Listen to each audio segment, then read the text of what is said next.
have no idea why my shit is still black and white. Um, anyway, welcome back to Underrated Movies. I'm your guy. I'm your man, Mr. Alton Henry.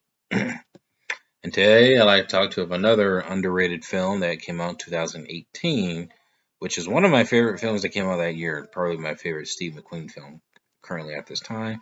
And I'm talking about Widows, starring Viola Davis, Michelle Rodriguez, Elizabeth Debicki, in Colin Farrell, Brian T. Henry, Daniel Kaluuya, Jackie Weaver, Karen Coon, Robert Duvall, Liam Neeson, and so many others that are in this film.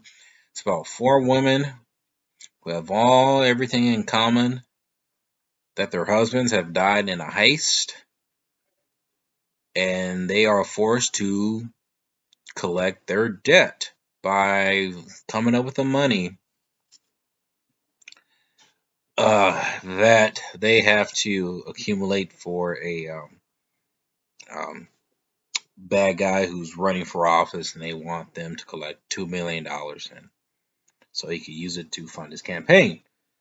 And this is based off the British television series back in the 80s. And I'm gonna tell you right now, this is a very good film. I think it's amazing. And so far, I don't know all the woke stuff that's happening. This is the best one. And hear me out when I tell you this is the best one, and you need to check this out. So when I saw the box office results, which made its money, but I thought it was kind of, I thought it was disappointing that a lot of people didn't really go after this kind of movie. For the reason why I think you should see this, or maybe not a good reason, but for what I believe that you should check this out, and it's currently available to watch on Tubi. It's one. This is first off. I have to say I really love the direction of this film. I love that Steve McQueen chooses to center all these women, and then some of the, I would say, I wouldn't even like to say classes, but the ways that they're living. Some of them do live in the riches. Some of them do live somewhat in the poverty stage as well. Some of them are well off and not. And you see what their lives are like when their husbands are gone. Where and they literally show that literally in the first 5 minutes. I loved how they did this. Is when the movie starts, you see a moment of Liam Neeson and Viola Davis. They're an interracial couple. You see them get intimate, and then you see that briefly. Then you quickly show us scenes of the aftermath of the heist, where the husbands are getting away, and then you see all these other the widows and their situation, or at least moments before what has happened before the husband's gone on to this heist and unfortunately are killed off during it. Where if you watch the trailer, they sell you what the trailer is. I mean, they sell you that this is not an action film. It's a crime thriller. It's more of a character study. So when you kind of see how it all kind of happens, and then they're put in the situations where Brian T. Henry kind of plays the villain. Brian T. Henry and then Colin Farrell are kind of like the villains. Even Liam Neeson to a degree. For that, I'll encourage you to watch the movie. They're running against each other for mayor political office in Chicago. And I think what really goes on with this, and I think, and this is kind of the reason why I really like this film or love this film, is that it's very, I would say, intelligent in its story. Not everything is give to you. Um, Not everything is given to you. Like you're spoon fed. You kind of have to kind of figure out the world that they're in and the setup that the film kind of puts you in. Where I believe that I believe that the criminals, the husbands that they were working for, or that their bosses. I believe they were Colin Farrell, and I think they were there to kind of steal Brian T. Henry's money, and they know of each other, and it makes it sound like that Liam Neeson's character is a renowned thief, and and it kind of, what you doing here?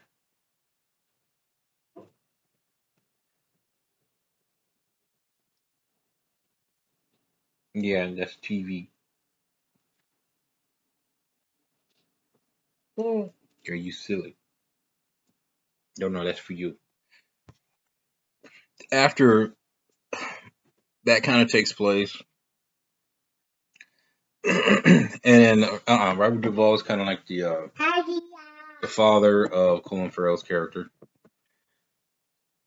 who kind of wants him to run the firm the way that he wants it, and he doesn't want to do that. Which Colin Farrell doesn't really want to get into involved with politics at all. But really, at the center of all of that, these women, forced by Brian T. Henry and his goons, are forced to. Well, Violet Davis recruits them and finds them and tells them, "Yeah, these guys are after me in a way, and well, if you don't help me out, I'm gonna give. I'm gonna. Hey, no, hey, don't touch that. I'm gonna give your names to some of these guys, and then y'all could deal with it, or y'all could help me out trying to do this job because I ain't trying to do this alone." that's kind of that's kind of that's kind of how Viola Davis kind of pitches that, which is kind of funny, but it's like, dang, well, I'm kind of putting the corner. It's like, nah, y'all not leaving me alone to do this. Y'all either gonna help me out, or I'm gonna give the names to the husbands that you ladies were married to, which means your names, and I'm gonna take my chances, just like all y'all. Yeah, it's kind of funny when you think about it, but it's like, well, shoot, we kind of have to do this because now it's like blackmail. I wouldn't say blackmail, but they're in a dangerous situation. Uh, I kind of like some of the themes and some of the politics they try to go with this, and what I urge you why you should see this. They don't make these girls like, what's the word, invincible compared to other current movies nowadays with strong females leads. These ladies have flaws. They built them to like literally like realistically. Like these ladies don't particularly own anything. It's mostly really the guys that own that originally own certain things that the ladies are currently living in, whether it's a house or a business. And it might be put in their name, but since their husbands are gone, they're struggling to retain some sort of ownership of what they originally had in their lives, and they are kind of in a desperate situation. Daniel Kaluuya, like everybody, does a phenomenal job in this film, like performances wise. I think this is one of my favorite Daniel Kaluuya performances here because he plays an enforcer and the brother of Brian T. Henry's character. Uh, he's very intense. It's probably one of the most intimidating villains that came out that year in 2018. This guy is vicious. He's willing to be vicious if he has to be, but he enjoys it. Like there's a quite a few scenes in here. There are quite a few memorable scenes in here, which I really, really, really find myself just amazed with this. There's a scene where Daniel Kaluuya's character goes to the two guys that try to stop Liam Neeson and his gang. And he goes to them and basically kind of taunts them like, guys, okay, you guys were responsible of protecting our money, but Henry Rollins Liam Neeson got away with it. So what he does is that they heard him like rap. They heard him do like a little rap competition, but early in the scene.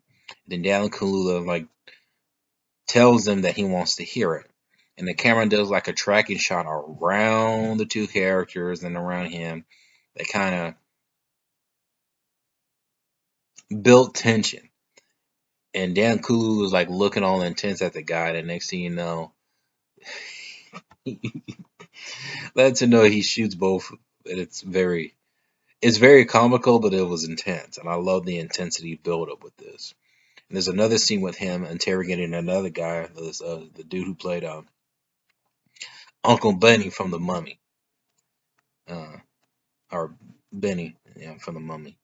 I tell you, this film, it has a lot. It has a lot to say. It has a lot that's going for it, and a lot of the twists and turns that happens as the movie goes along. It's amazing. It's like it adds more layers to it, and then there's more to it. Hans Zimmer's score, I think, is one of the best in this film that he's done. And man, I just don't have one flaw about this film. I mean, the trailer sells it like it's a thriller, and it is like an action movie. It's not an action movie. So it's a drama. It's a drama thriller, really about the power of money and how money is used for basically all factors, for a way of living, for a way of lifestyle, for a way of business, controlling poverty, riches. It's all about money and how powerful money can be used to manipulate people. And money can also be used to benefit one or anybody who decides to use it, or how they choose to use it. Like money is a powerful thing. That's the one thing that Widows establishes and the theme is money is a powerful tool. If you have a chance, please check out Widows. I love this film, my favorite Steve McQueen film at this time. And I can tell you right now, if you're looking for a good thrill, and I promise you, all that wokeness stuff, you ain't got to worry about it. This is probably the realistic. This is probably the best film that has come out in the last decade. And this is a film that I think a lot of people slept on, and I think this is one you should not miss. Widows, directed by Steve McQueen. Have you seen it? Comment below. Let me know if you have, and let me know what is your favorite underrated movie.